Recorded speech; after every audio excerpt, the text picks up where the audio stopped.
अस्सलाम वालेकुम, कैसे हैं आप लोग? उम्मीद करता हूँ ठीक ठाक होंगे। तो वेलकम कहता हूँ Karachi education news YouTube channel के अंदर।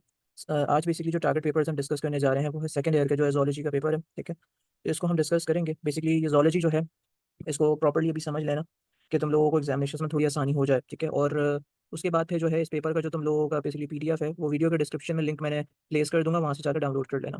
देखो यार, ज़ूलॉजी एक ऐसा सब्जेक्ट होता है जहाँ पे तुम्हारे पास दो पार्ट्स होते हैं, रीजनिंग एंड नॉन रीजनिंग्स के अंदर, ठीक है। देखो, रीजनिंग्स बेशुमार बन सकते हैं तुम्हारे, और नॉन रीजनिंग्स भी तुम्हारे बेशुमार बन सकते हैं। बनने चाहें तो बहुत सारी चीज़ें बन सकती हैं, क्योंकि कोई रीजंस के अंदर कोई लिमिट नहीं होती है, जितने चाहो आप रीजंस बना सकते हो। आपकी बुक के अंदर बेशुमार रीजंस हैं। तो यहाँ पे जो मैंने आप लोगों को दिया है, क्योंकि ज़ूलॉजी हमेशा एक डिफिकल्ट सिनेरियो बन जाता है हर स्टूडेंट्स के लिए। बहुत सारे बच्चे ज़ूलॉजी के अंदर जो है मोस्ट प्रॉब्ली फेल भी होते हैं ड्यू टू दिस, कि भाई रीजंस बहुत ज़्यादा लर्न करने पड़ते हैं उनको, ठीक है। तो मैंने कुछ मोस्ट इंपॉर्टेंट रीजंस दिए हैं, ठीक है। आप इनको अच्छे तरीके से देख लीजिएगा।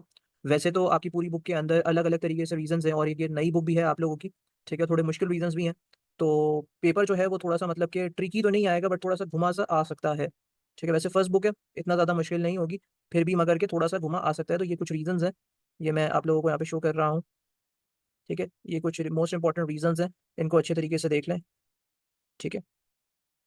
उसके बाद आपके पास नॉन रीजंस होते हैं। नॉन रीजंस के अंदर बहुत सारी चीज़ें, जैसे कि आपका शॉर्ट नोट डिफरेंसेस। अब आपकी बुक के अंदर डिफरेंसेस बहुत सारे हैं, तो these are the most important one, differences और शॉर्ट नोट्स। इनको आप देख लीजिएगा। उसके बाद आपके पास ये कुछ क्वेश्चन आंसर्स हैं, जैसे ह्यूमन डेवलपमेंट। और फिर उसके बाद एगोनिस्टिक मसल्स के ऊपर काफ़ी ज़्यादा मतलब कि जो है रुझान रखिएगा। मसल्स के काफ़ी क्वेश्चन जो है आपके एग्जामिनेशन में आने के चांसेस हैं, ठीक है।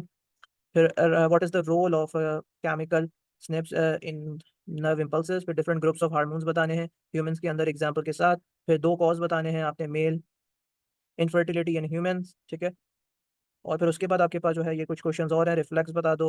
और फिर उसके बाद आपके पास डिफाइन बायोलॉजिकल रैम्स, आपने ये सारी चीज़ें बतानी है, और यहाँ पे खत्म, ठीक है। और उसके बाद यहाँ पे आपके पास डिटेल क्वेश्चन आंसर्स हैं। डिटेल क्वेश्चन आंसर्स में याद रखना हमेशा, क्योंकि बायो के अंदर आपके पास डायग्रामेटिक क्वेश्चंस भी पेपर्स के अंदर आ जाते हैं। तो डायग्राम की प्रैक्टिस करना मत भूलना, और पेपर में 100% क्या 1000% जो है आपके पेपर के अंदर डायग्रामेटिक क्वेश्चंस इंक्लूडेड है डिटेल के अंदर। डायग्रामेटिक क्वेश्चंस का मतलब ये, जैसे कि न्यूट्रॉन के ऊपर कर रहे हो तो उसके स्ट्रक्चर, उसका अल्ट्रा फंक्शंस डिटेल के अंदर लिखोगे, और प्लस उसकी डायग्राम भी प्रैक्टिस करोगे। उसी तरीके से अगर आप जो है ये अपना नेचुरल साइकिल बनाओगे तो उसकी भी डायग्राम्स को अच्छी तरीके से प्रैक्टिस करोगे। फिर एक क्वेश्चन है कि भाई आपने डिफरेंट इवेंट्स बताने हैं डेवलपमेंट की एनिमल्स के लिए, और उसी के बाद आपके पास एक क्वेश्चन है ह्यूमन किडनी की एक्सप्लेन करना है, और ह्यूमन किडनी का फंक्शन बताना है लेबल डायग्राम के साथ, ठीक है। फिर उसके बाद आपके पास आपने डिस्क्राइब करना है रेस्टिंग मेम्ब्रेन, या फिर पोटेंशियल, या फिर डीपोलराइजेशन, या एक्शन, ठीक है। मतलब कि एक्शन मेम्ब्रेन, और आपके पास रेस्टिंग मेम्ब्रेन, पोटेंशियल, ये पूरा आपने करना है स्नेप्स, और ये इसके डिटेल मैकेनिज्म्स के तौर पे जो है आपने डिस्कस करना है। होप सो आप अंडरस्टैंड कर दोगे इस क्वेश्चंस को। आपने फिर प्रोसेस बताने हैं, ठीक है, स्पर्मेटोजेनेसिस, और इसका बेसिकली जो है आपने फ्लो चार्ट के साथ बताना है।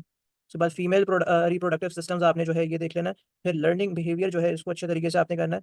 मसल्स के ऊपर जो है ये क्वेश्चंस है पूरा, कि आपका मसल्स क्या है, ठीक है। आपने मैकेनिज्म बताना है कि किस तरीके से मतलब कि कॉन्ट्रैक्शंस होती हैं हमारी स्केलेटल मसल की, किसके हेल्प के थ्रू, स्लाइडिंग मतलब कि फ्लेमेंट थ्योरी की हेल्प के थ्रू, डायग्राम्स के साथ बनाना है। और साथ में आपने क्रॉस ब्रिज साइकिल को भी डिस्क्राइब करना है, ठीक है। ये बेसिकली आपके लॉन्ग क्वेश्चन आंसर्स थे, ठीक है।